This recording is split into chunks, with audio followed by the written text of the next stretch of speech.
There's a hole. July 27th, 2021.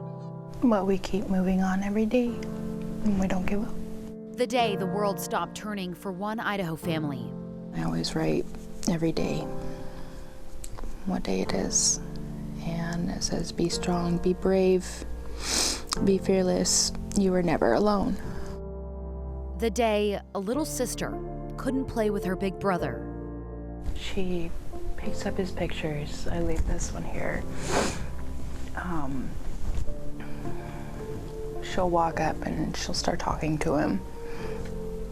And she'll get sad and she says, I miss Monkey. I miss him too. A day forever imprinted on the memories of everyone who lives in the family's small, close-knit community of Fruitland, Idaho. 5-year-old Michael Vaughan went missing from this neighborhood behind me. The search for Michael Vaughan continues. We just want our monkey home. Fruitland police say then 5-year-old Michael Vaughan disappeared between 6:40 and 7 p.m. on July 27, 2021. His family says he was last seen down the road from where they live on Southwest 9th Street in Fruitland, and he spoke to multiple neighbors. Every minute counts in these investigations when searching for a missing child. By fall, police said Michael was likely abducted.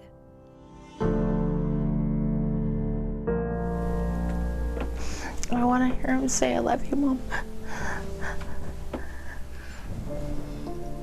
It was the last thing I got to hear. That was the last thing he said to you. I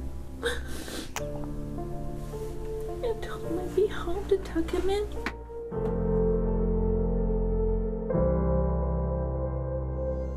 Multiple agencies, from Fruitland Police and Idaho State Police to Idaho Mountain Search and Rescue and the National Center for Missing and Exploited Children, scoured the area, searching for Michael on the ground, in the water, from the sky.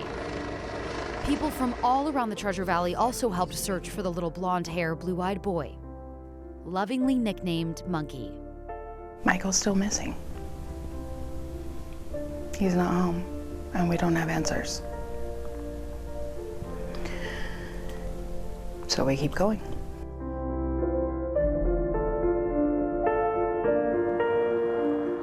Monkey's 6th birthday came and went last June.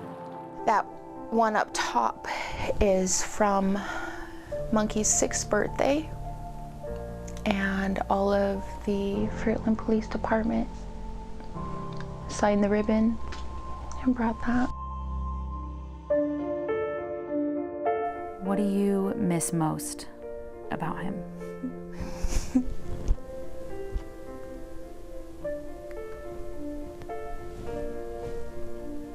His hugs, his jumping on me, his kisses, Mama, we do this.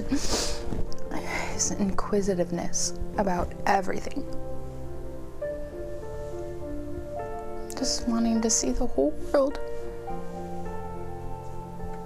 I want to take him to catch more frogs. With each passing day, Michael's mom, Brandy Neal, holds out hope they can make more memories. She and his dad, Tyler Vaughan, speak to Fruitland Police constantly. Darn near daily. And know they're using every resource they can. Their hearts are broken too. Just weeks after Michael's 6th birthday. We've received some recent leads that have put us out in the area again, searching more acreage. Fruitland Police Chief J.D. Huff announced a tip in a sea of more than 1,000 tips, led them back to the area where Michael disappeared.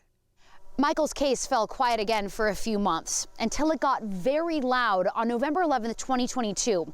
A major break in the case at a home just across the road, just half a mile away from this neighborhood where the Vaughan family lives. Police say they were looking for Michael's possible remains at a home on Red Wing Street so close. Brady says she walked there and knocked on the door early on in her search for Michael. No one answered when she knocked. Huff said a, quote, very credible tip from someone living in the home led them to believe Michael was buried there. Search and rescue crews used heavy machinery to dig up the backyard of this home on Red Wing Street. Honestly, I didn't really believe it at first. Like it couldn't been this close.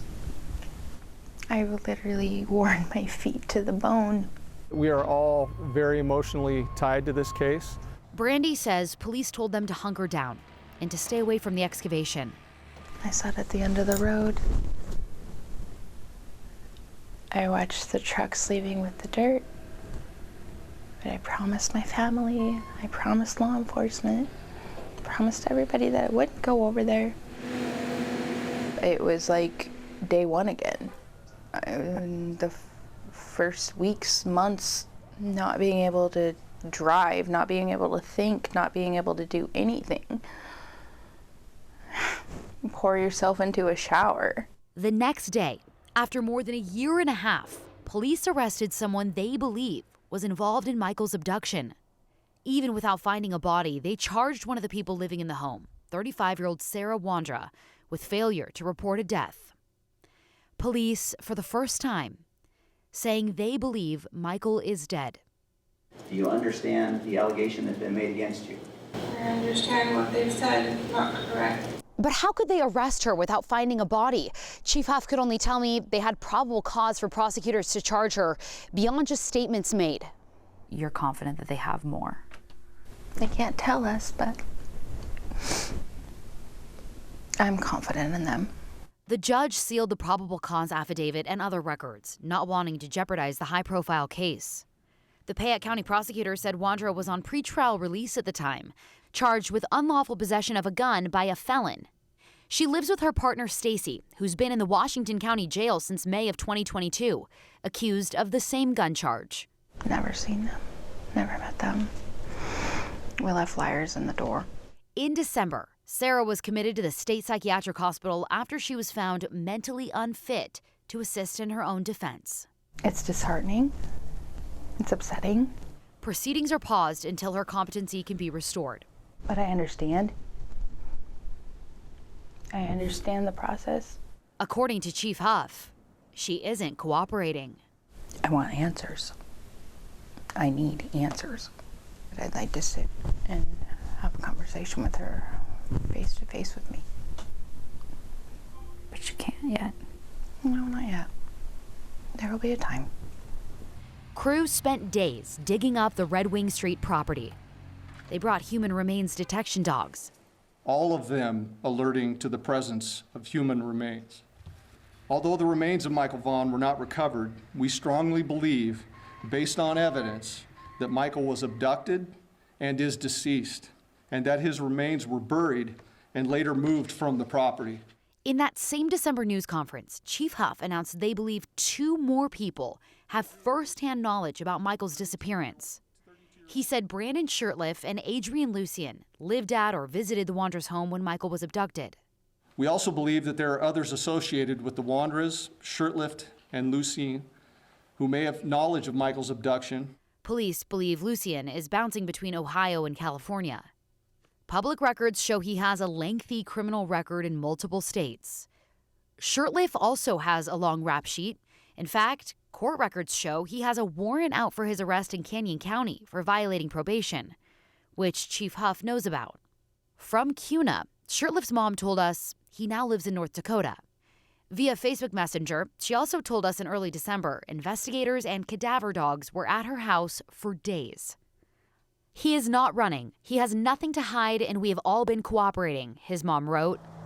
A week after releasing their names, Fruitland police said they made contact with Lucien and Shirtliff. However, they haven't charged the men or issued any arrest warrants. While Huff wouldn't comment on why, he says he's confident arrests will be made in this case.